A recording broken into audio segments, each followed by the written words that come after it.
A paz do Senhor. Nós estamos iniciando esse livro, Direito Eclesiástico, onde nós iremos falar sobre todos os direitos da Constituição brasileira, sobre os direitos, falando também sobre os direitos eclesiásticos. Porém, antes nós vamos tomar um versículo que está registrado no livro de Romanos, capítulo 2, versículo 13, que diz: porque os que ouvem a lei não são justos diante de Deus, mas os que praticam a lei hão de ser justificados. Glória a Deus. Meus queridos, então aqui nós estamos nesta aula de direito eclesiástico. Todo pastor, todo obreiro, ele deveria ter conhecimento da lei, pois a lei, ela veio, como já nós lemos o texto bíblico, a lei veio para julgar os que estão errados, aqueles que praticam o erro. Mas, dentro do que nós vamos analisar nesta primeira aula deste nosso livro de direito eclesiástico, nós, já dando continuidade, nós vamos ver que os livros de direito, vocês sabem disso, os livros de direito são de grandes compêndios, são muito grandes. Então, o que as editoras fizeram? Elas fizeram o vade-mecum. O que é o vade-mecum? O vade-mecum são os livros menores que traz alguns recortes da Constituição vigente, dos códigos e das leis em geral. Então, eles ali compilam a legislação da área de direito, trabalhista, previdenciária, licitação e contratos. Imagina se fosse tudo em um só livro. Então, eles fazem esse vade-mecum para que o advogado ou o legislador ele consiga com maior facilidade o assunto que ele quer ministrar ou falar dele, ou buscar algum argumento ou alguma lei, ou basear a sua fala, o seu discurso em um texto da lei. Então, em vez dele procurar aqueles grandes compêndios, ele vai no livro já que vai identificar o assunto. É como se fosse uma síntese do assunto que ele está pretendendo falar ou defender. Bom, então nós temos o direito. Observa-se que, mesmo que alguma pessoa diz o seguinte, que, olha, eu não sabia disso. A lei, no artigo 16 do Código Penal, ela não exime. Se eu errei, mesmo não sabendo, ela vai me julgar pelo artigo 16 do Código Penal, ela vai me julgar por imprudência, porque mesmo eu não sabendo, eu errei. Isso é importante. Então, ninguém pode se excusar de cumprir a lei, alegando que não sabia, que não conhecia. Então, olha, é um perigo muito grande. Então, por isso, é importante o obreiro, o estudante de teologia, ter conhecimento da nossa lei brasileira, que é a lei civil, que é a lei penal, né? Nós precisamos de ter este conhecimento. Mas vamos ver o que é direito. O direito o adjetivo de direito é reto, correto e bem-sucedido. O substantivo de direito é estudo das leis, ciências sociais e ciências jurídicas. Bom, nós vemos então que a lei, o direito, segundo Bueno, é como é como é reto, correto, bem-sucedido. Então, nós vemos que, além disso aí tudo, a palavra direito vem do latim directum, que corresponde à ideia de regra, de direção, sem desvio. Apesar que nós temos, né, na teoria, a lei abre muita brecha. Vocês vêem por aí, as pessoas são processadas em uma lei, em processos, e de repente eles conseguem alguma brecha na lei que consegue diminuir a sua pena. É por isso que a nossa lei ela deveria ser reta, correta, bem procedida. Porém, nós vemos aí a dificuldade. Porém, nós não vamos ter isso aí. Vamos entender o que é mesmo direito. Então, o direito tem 3 sentidos. Primeiro, ele regra de conduta obrigatória. É um sistema de conhecimento jurídico. E ele tem as faculdades ou poderes que tem o poder de ter uma pessoa, ou seja, o que pode uma pessoa exigir da outra. Então, através do direito, quando a pessoa tem direito, ele, através da lei, através da aplicação desta lei, ele faz com que a pessoa exige ou seja exigida dele. Então, nós vamos ver esses ramos, esses 3 sentidos da lei, que segundo Nunes, o direito é o ideal sonhado por certa sociedade. É lógico, né? A sociedade, ela quer ter o direito. O direito, ele é um sonho da sociedade, mas simultaneamente é um golpe que enterra esse ideal. É um símbolo da ordem social e simultaneamente a bandeira da agitação. Então nós vemos que a mesma lei que absolve uma pessoa, ela pune o outro. A mesma lei, né, que dá direito a uma pessoa, ela tira o direito de outro. Então nós vemos que a nossa lei, ela tem muitas brechas que acaba sendo, né, para muitos, em vez de uma bandeira de paz, uma bandeira social, é uma bandeira de agitação. Contudo, o direito, como nos é explícito, tem várias interpretações e análise, estando sempre relacionado às condutas sociais que gera ou não punições que são transformadas em leis. Nós vamos ver que o ramo do direito, então nós temos aí alguns ramos do direito. Aí nós temos o direito, né, o privado, o público e o privado. Olha bem, nós temos 2 ramos, o público e o privado. Bom, então nós observamos que as normas que regulam as relações do Estado, e particularmente, né, como pessoas físicas e pessoas jurídicas. Pessoa física, no caso, eu sou uma pessoa física, a igreja é uma pessoa jurídica. Então nós vemos que essas normas de relações do Estado, em particular, que são física e jurídica, são, então, segundo o comentador, exemplificativo e não exaustivo. Então, observamos que essas leis, as leis públicas, elas são constitucional, administrativa, eleitoral, penal, tributária, ambiental, processual, internacional. Então são essas as leis públicas que regem o Estado.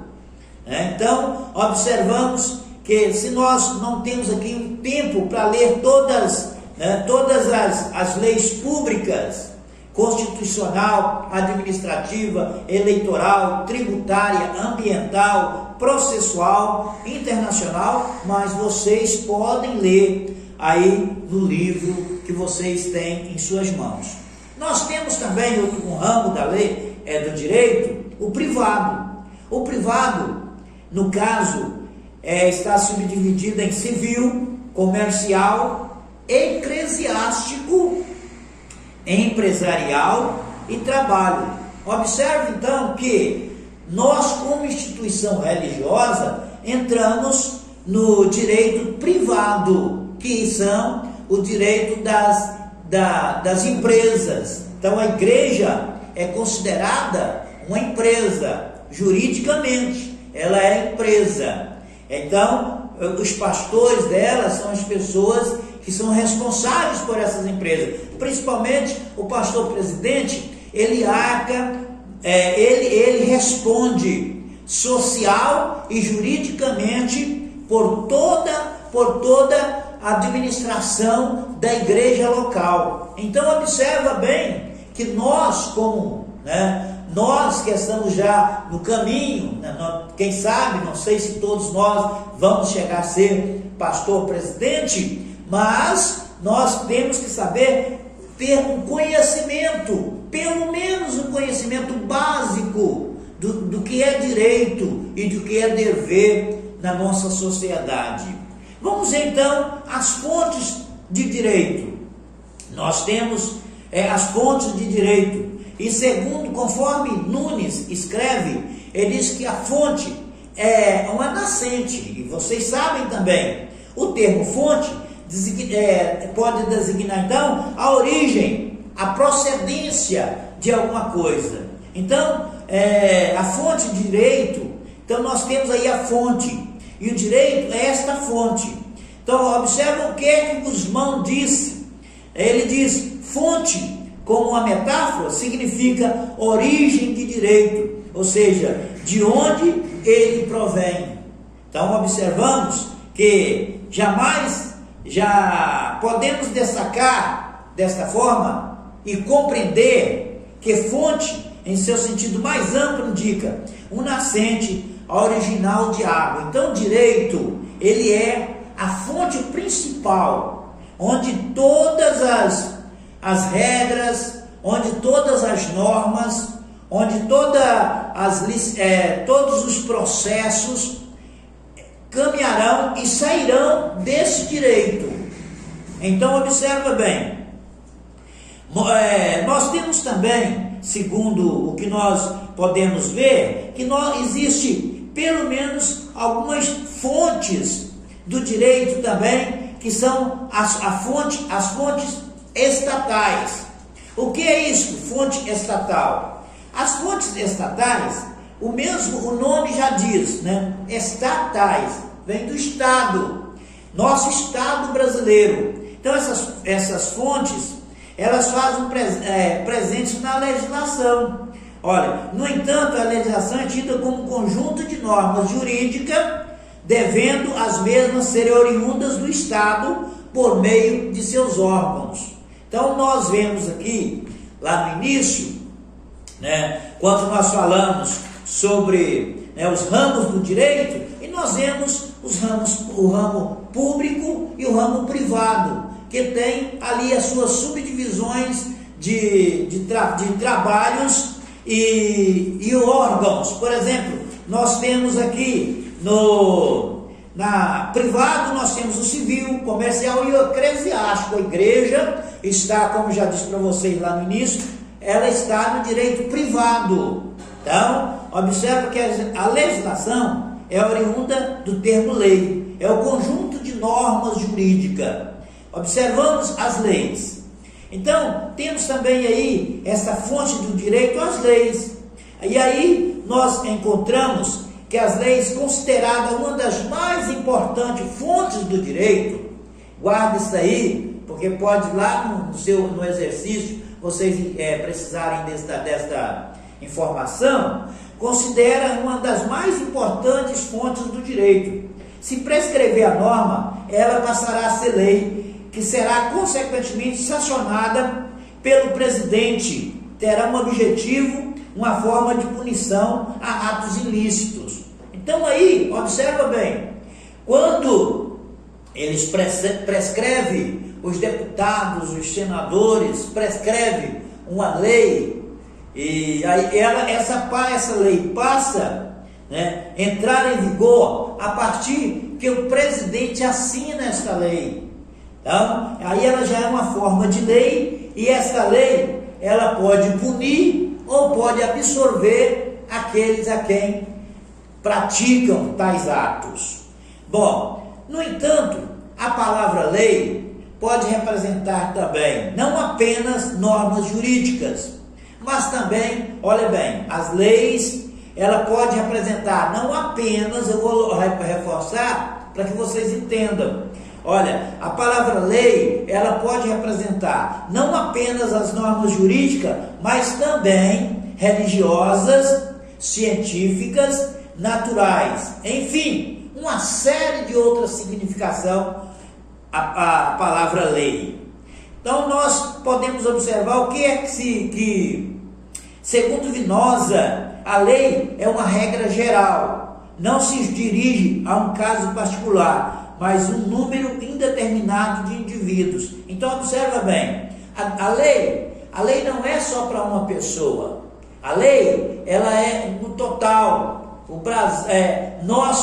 Nós, povo brasileiros, nós submetemos a uma lei, que é a lei, né? E nós vamos ver logo aqui na frente, nós temos uma lei maior, que é a chamada nossa Constituição. Então o Brasil é regido pela sua Constituição, que foi promulgada, né, no ano, parece que de 88, né, e nós vamos ver depois, ela foi promulgada, e é nesta lei é que rege todas as normas do nosso país.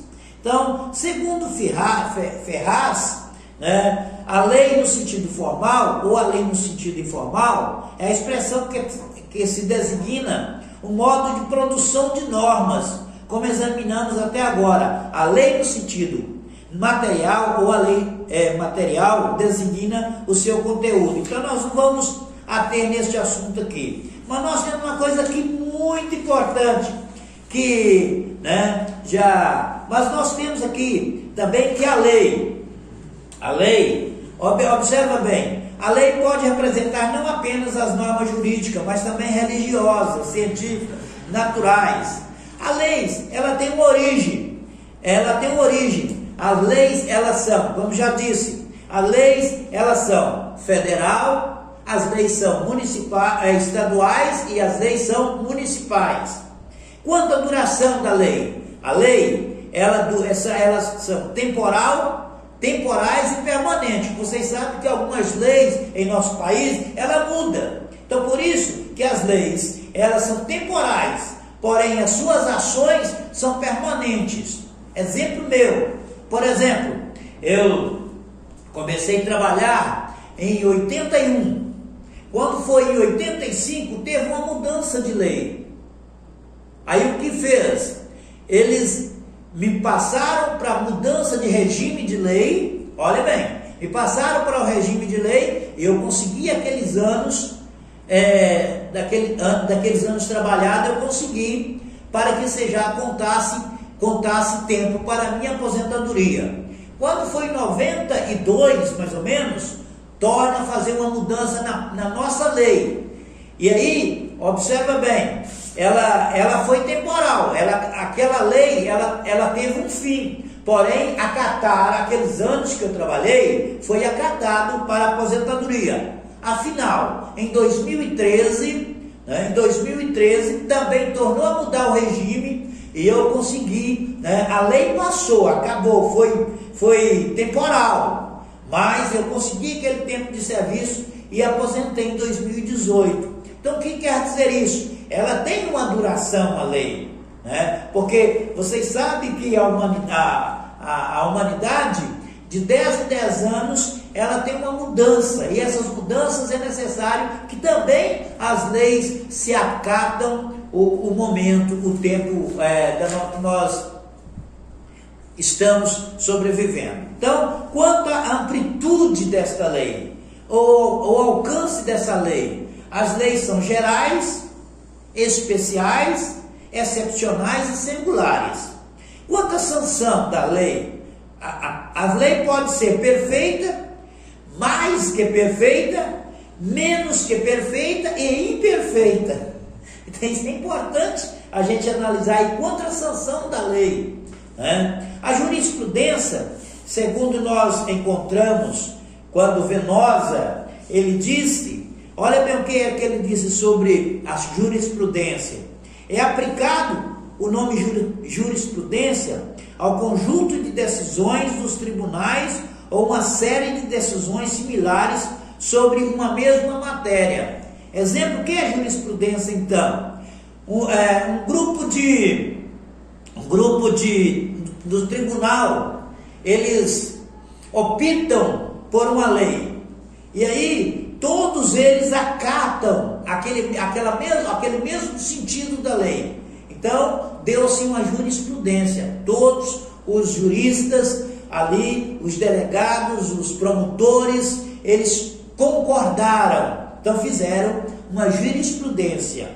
Então observamos mais. Então nós temos também nessas fontes não estatais, observa bem, fontes não estatais, nós temos aí o importante fontes do direito, onde as abordagens são o costume e a doutrina. E aí nós temos, né, nós cristãos, nós já entramos um pouquinho aqui nos costumes e nas doutrinas, e na doutrina. Doutrina aqui, que o jurista diz, não é doutrina no sentido da palavra de Deus. É doutrina no conhecimento da lei, no conhecimento das normas, no conhecimento da legislação. Mas os costumes são, vocês sabem que nosso país, ele tem um costume. Outros países têm o seu costume. Inclusive nós temos dentro do nosso Brasil, vários costumes. Eu sou mineiro, tenho um costume, mas o baiano tem um outro, o sergipano, os nordestinos tem outro, os sulistas tem outro. Então, mas esses costumes, a lei ela prevê. De repente, algum caso nosso aqui, que é julgado com muita severidade, lá no sul, devido aos seus costumes, ele é mais brando. Então, por isso que a lei, ela é maleável. A lei é maleável. Segundo nós vemos aqui Nunes, observa o que ele disse aqui. O costume jurídico, olha bem, costume jurídico é aquele que a doutrina chama de convicção de obrigatoriedade, ou seja, a prática reiterada para ter característica de costume jurídico deve ser aceita pela comunidade como cunho obrigatório. Então aí está o que é costume jurídico. Então, e nós temos, né, o costume jurídico. Nós vemos também aqui, quando Venosa, ele continua dizendo sobre o costume, ele fala, o costume brota da própria sociedade. Não foi isso que eu disse? O costume brota da própria sociedade, da repetição de uso de determinada parcela do corpo social. Quando o uso se torna obrigatório, converte-se em costume. Então, entendeu o que é costume? Então, nós, a igreja, ela precisa entender da lei, porque de repente, por exemplo, aparece aqui um gaúcho, né, um pastor gaúcho, e vem com aquele bombacho e tal, e o barbão, uma barba mais fechada do que a nossa, e nós, né, ficamos aí achando que, isto eu estou dizendo em questão de costume, né, costume. E isto, se nós acabarmos fazendo acepção ou discriminando essa pessoa, ele juridicamente ele pode processar até a igreja. Vocês sabiam disso?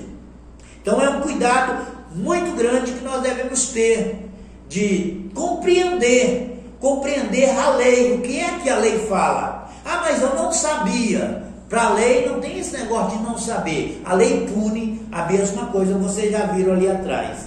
Então, os costumes, no entanto, são práticas contínuas e repetitivas, já dissemos. Tem-se alguma classificação para os costumes? São eles: secundum legem, pacta legem e contra legem. Isso aí depois vocês leiam com mais cuidado, né? Com mais cuidado sobre isso aí. Mas nós vamos ver também a doutrina. A doutrina aqui, segundo o que nós vemos, esse termo doutrina é um conjunto de princípios que serve de base a um sistema filosófico e científico. Então, tanto científico e filosófico, e nós como igreja, nós entramos na filosofia. Segundo Nunes, podemos dizer que a doutrina é o resultado de estudos que pensadores, juristas e filósofos do direito fazem a respeito do direito. É aquilo que o jurista, é aquilo que o filósofo do direito faz ao pegar a lei. Ele começa a analisar, inclusive nós vamos entrar lá em analogia, fazer análise, né, desta lei, para ver qual é o seu poder de punir ou não punir. Então observamos também que a fonte da lei, ela pode ser também primárias, também chamadas de fonte direta ou indireta, que segundo Venosa, as que de per si têm força suficiente para gerar regra jurídica. E temos também outra fonte, a secundária. E nós temos também a secundária, que segundo Venosa, as que não têm força das primárias, mas esclarece o espírito dos aplicadores da lei e serve para aplicação global dos direitos. Olha aí que coisa linda, né? As fontes secundárias. O que é fonte secundária? São fontes extras. Por exemplo, em um caso de um homicida, né, tem a fonte primária, mas tem as fontes secundárias, que são as pessoas que vêm ali para depor e tal. Aquelas fontes secundárias também, elas servem para que os aplicadores dessa lei baseiam e façam então o seu julgamento. Nós temos também os princípios gerais, ou melhor, a analogia, que também é uma das fontes do direito, é uma das fontes que trabalha-se, né, a fontes do direito. E nós temos aí a analogia. A própria palavra analogia, como o termo sugere, olha, observa bem, é uma fonte de análise mais atenta e profunda nos casos complexos. Então tem vários casos que vocês veem a gente vê pela televisão, não é isso?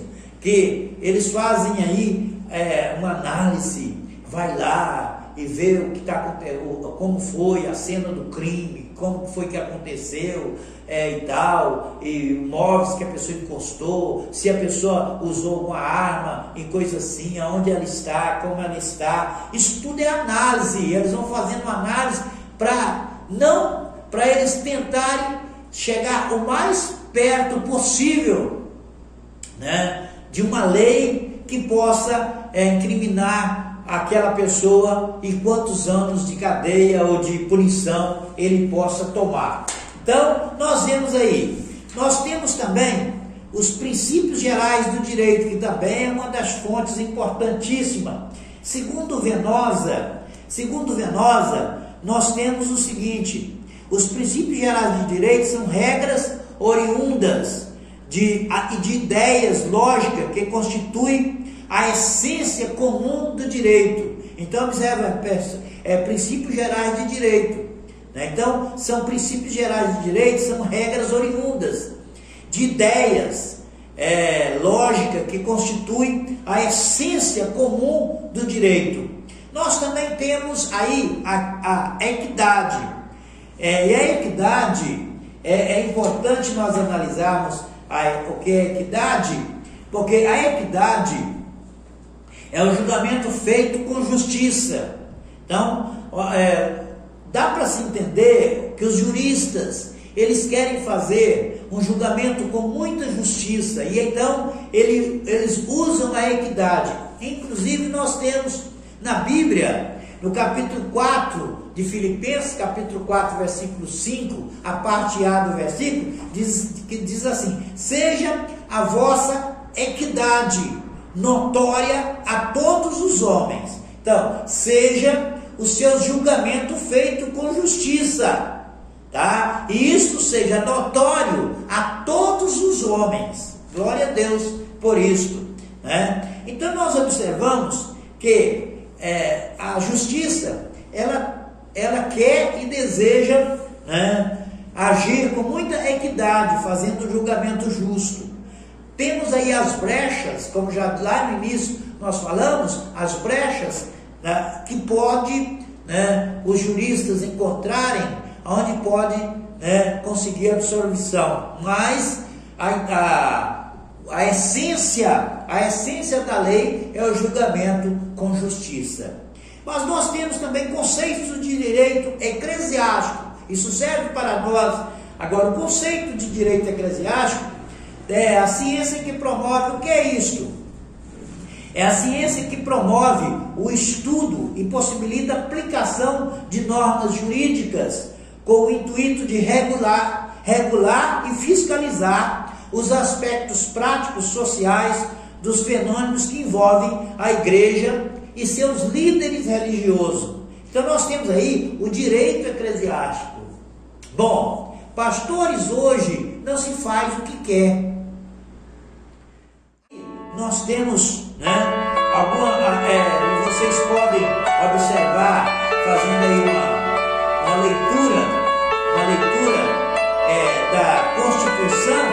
Nós temos aqui no capítulo 1, o artigo 5º e o inciso 6º, que diz o seguinte: é inviolável a liberdade de consciência e de crença, sendo assegurado o livre exercício dos cultos religiosos e garantida, na forma da lei, a proteção aos locais de culto e as suas liturgias. Então está dentro da lei, né, a nossa questão de liberdade de crença. Mas também está dentro da lei, assegura nós o livre exercício do nosso culto. Então, graças a Deus que nós temos assegurado na nossa Constituição.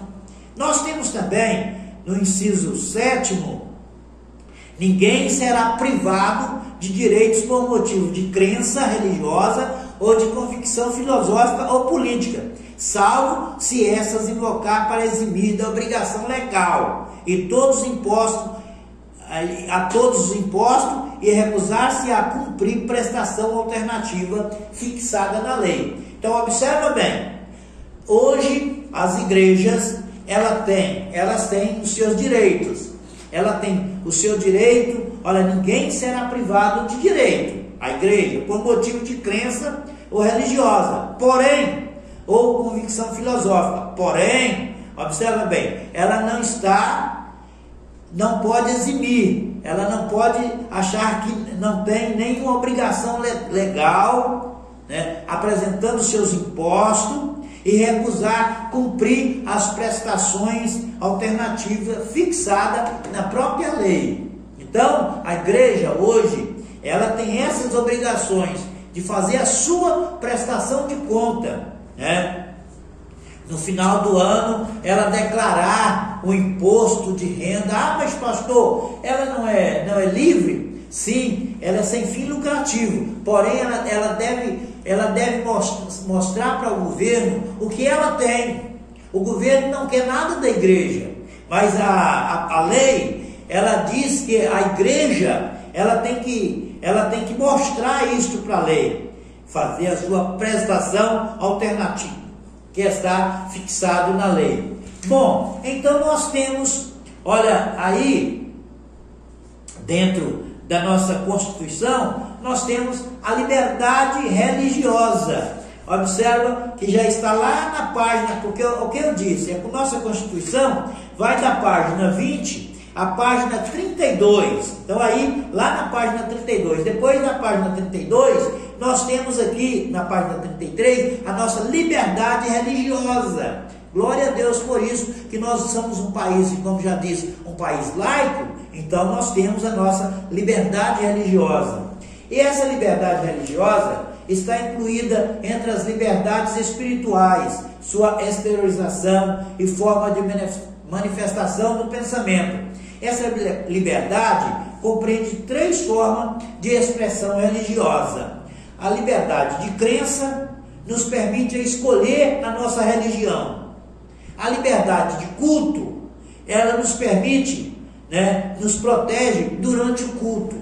E a liberdade de organização religiosa, qualquer um pode abrir uma igreja, desde que cumpra alguns requisitos, qualquer uma pessoa. Então nós temos aí a liberdade religiosa, temos aí a liberdade de crença, que está baseada em nossa Constituição. A nossa Constituição, ela prevê isso aí. Olha, não é mais apenas a liberdade de consciência, a liberdade religiosa. A nossa Constituição de 88 votou essa tradição, declarando inviolável a liberdade da consciência e da crença, inviolável. Então observa bem, se você ler na nossa Constituição, vai ver que nós temos liberdade. Graças a Deus que a nossa Constituição dá para nós essa liberdade religiosa, de vir, de ir, de pregar, pregar na praça. Vamos aproveitar essa oportunidade que nós estamos tendo. Temos base na lei, na nossa lei constitucional, essa liberdade religiosa. Bom, mas nós temos também, observa bem, dentro dessa liberdade religiosa, nós temos também a separação, olha bem, a separação e a colaboração. O que é isso? Olha bem, a igreja está constitucionalmente separada do Estado, prevendo em lei apenas a sua cooperação, não diz? Então, a igreja, ela é separada do Estado, não tem o que Estado meter a colher na igreja. Nós vemos, justamente, por exemplo, a igreja, ela exime de não atender no caso de casamento de pessoas do mesmo sexo, ou de pessoas com, vamos dizer assim, ela exime isso aí, a igreja exime, mas ela, por que ela exime? Porque ela está baseada na lei, ela tem uma lei que diz que a igreja não faz isso. Além da igreja ter esta lei, a lei do direito eclesiástico, nós temos o nosso estatuto da igreja, que também é baseado na lei. Não somente o estatuto, nós temos o regime interno da lei da igreja também, que ele também está baseado na lei do nosso país. Então é por isso que nós não fazemos isso.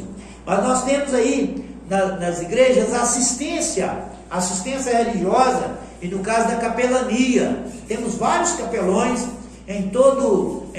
principalmente nas faculdades, nos quartéis, nas brigadas. Então tem ali as pessoas que trabalham como capelão, e ali eles têm o direito de dar o ensino religioso para as pessoas que ali trabalham. E além de tudo, nós temos aí os ensinos religiosos que são baseados também na Constituição Federal, apesar de que as escolas elas podem ter essa matrícula do ensino religioso com o ensino facultativo. O que é isso? A escola, o aluno aceita matricular em ensino religioso ou não. Entendeu? Então ele tem esse direito, como nós, baseamos a nossa, tudo na Constituição, também o artigo lá, artigo 226, inciso 1 e 2, diz justamente isso.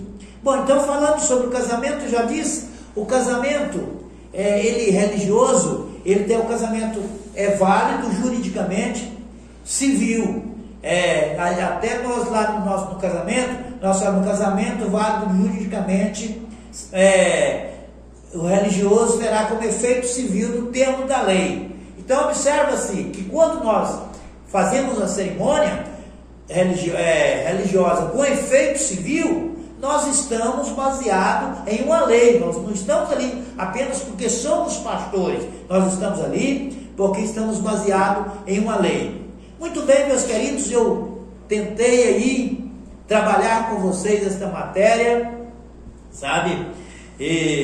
Mas eu creio que Deus tem nos ajudado, e eu não sei se vocês querem já ter uma resposta dos exercícios, mas nós podemos passar a resposta dos exercícios para vocês.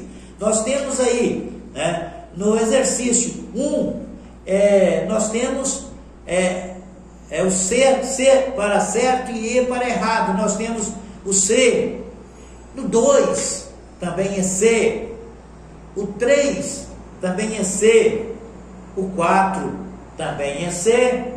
O 5 também é C. E o 6 também é C. E, concluindo, eu quero aqui agradecer aos alunos por ter acompanhado essa aula. Meu muito obrigado. Eu agradeço ao nosso querido irmão aí que está sempre nos ajudando, o evangelista irmão Tiago, o coordenador do curso Deus Abençoe em Cristo Jesus.